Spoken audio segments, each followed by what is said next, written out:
over the past couple months, I have made fun of a whole bunch of older structure decks. Now, I always clarify in those videos that I'm not making fun of them for being bad nowadays, because of course they're bad nowadays. They're 10 years old, but I'm laughing at them in the context of when they came out, because a lot of them just weren't very good when they came out. Eventually, Konami made the change that they wanted structured X to be competitively viable right out of the box. We saw that with ABCs and Monarchs, obviously, and most recently we saw it with Dinosaurs. But back in the old days, they were pretty bad. However, I wanted to potentially start a new series where I take a look at good structured decks, and there is no better structured deck to start this off with than the Fury from the Deep, only because the last bad structure deck that I talked about was Flame of Destruction, the Fire structure deck, and this was released at the exact same time as a direct counterpart to that one and is infinitely better. So let's get started here and talk about. Before we get into the main strategy, I want to just mention that this structure deck also includes 3 copies of sort of the Battle Searcher, and this one is Mother Grizzly. It basically is the exact same thing as UFO Turtle. However, this one gets a lot better stuff, and the really cool part about this one is that this deck actually came with copies of Creature Swap, so you can give it to your opponent and then run it over in battle. But the reason that I want to get this card out of the way first is because there is a much more important 3 of in this deck that the entire deck is centered on, and that is the field spell card, a Legendary Ocean. Now, if you remember, in the Fire structure deck, the field spell was only an attack booster. It gave all your fire monsters 500 attack, but a Legendary Ocean, while it doesn't have nearly as much of a boost, it only does 200 attack and defense, is actually just a much better card, and the entire structure deck is built around it and actually takes advantage of all the parts of this effect. So first of all, this card's name is always treated as Yuumi. There are a lot of cards that actually require you to have Yuumi face up on the field.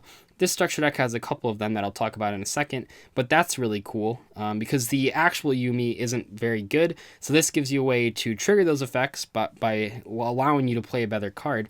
And then also, and this is probably the most important part, while this card is on the field, you reduce the level of all water monsters in both players' hands and on the field by 1. Now that might not seem like a big deal, but we're going to talk about in a second why that is super huge in terms of this deck's viability. So first of all, let's talk about the cards that mention Yuumi specifically and why they're so good in this deck. The first one is Mermaid Knight. Now Mermaid Knight lets you attack twice during each battle phase, and it has 1500 attack. However, when you have a Legendary Ocean on the field, it'll actually have 1700 attack points, which means 2 direct attacks from this will do 3400 to your opponent, and that's pretty good.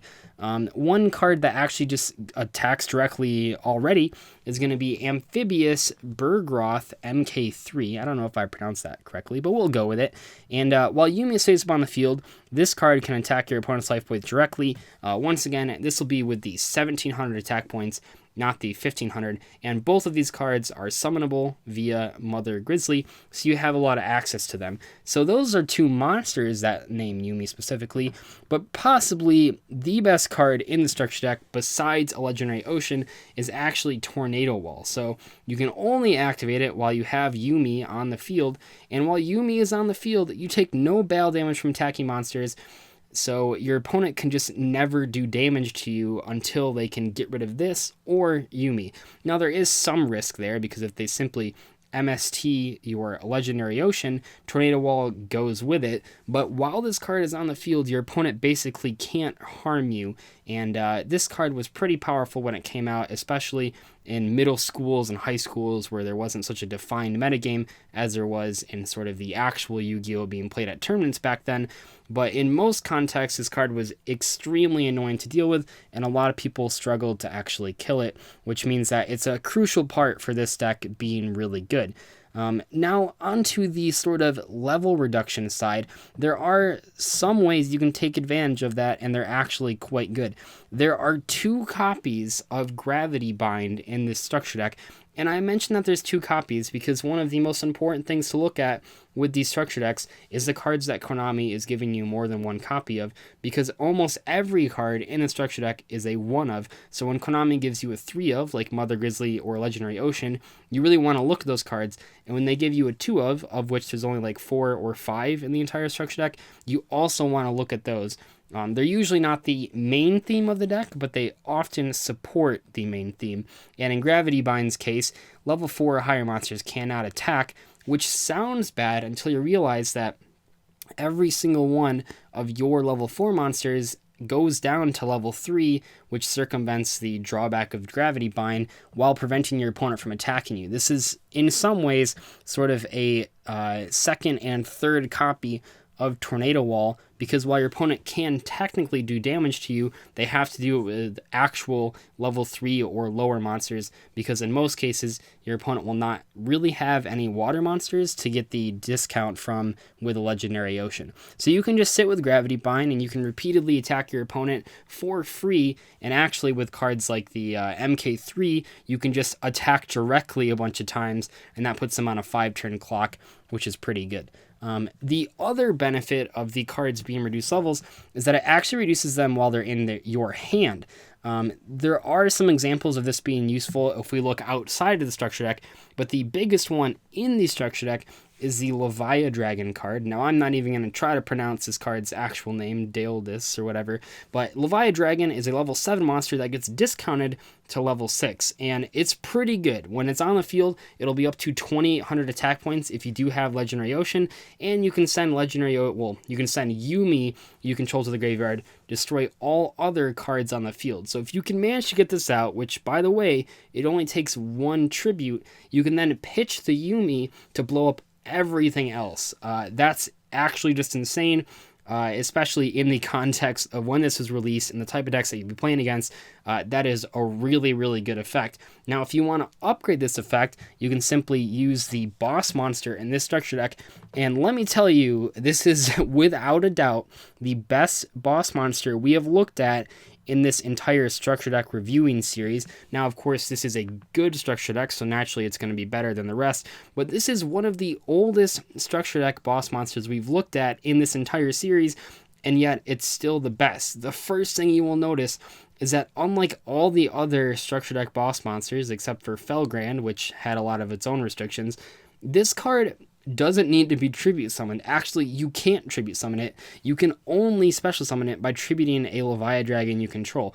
Now, that might not sound too good, but it actually is really good, because while this thing's on the field, you can send Yumi to the graveyard to send all other cards in both players' hands and on the field to the graveyard, except this card. This pretty much prevents your opponent from having any sort of comeback. With Levia-Dragon, if they had a lot of cards in hand, they could still destroy it and still make their regular plays. Well, this is basically a Sky Scourge, and obviously you guys know I do love the Sky Scourges. This card is basically Sky Scourge Neurolis, and in water form, years before that card actually was officially released. I do want to mention just briefly that when this card was first printed, they accidentally left out the part where you had to tribute Levia-Dragon to summon it, which made this card absolutely obscene. It was just way too good, but that was a mistake. So you do have to tribute the Levia-Dragon to special summon it. It can't just be tribute summoned.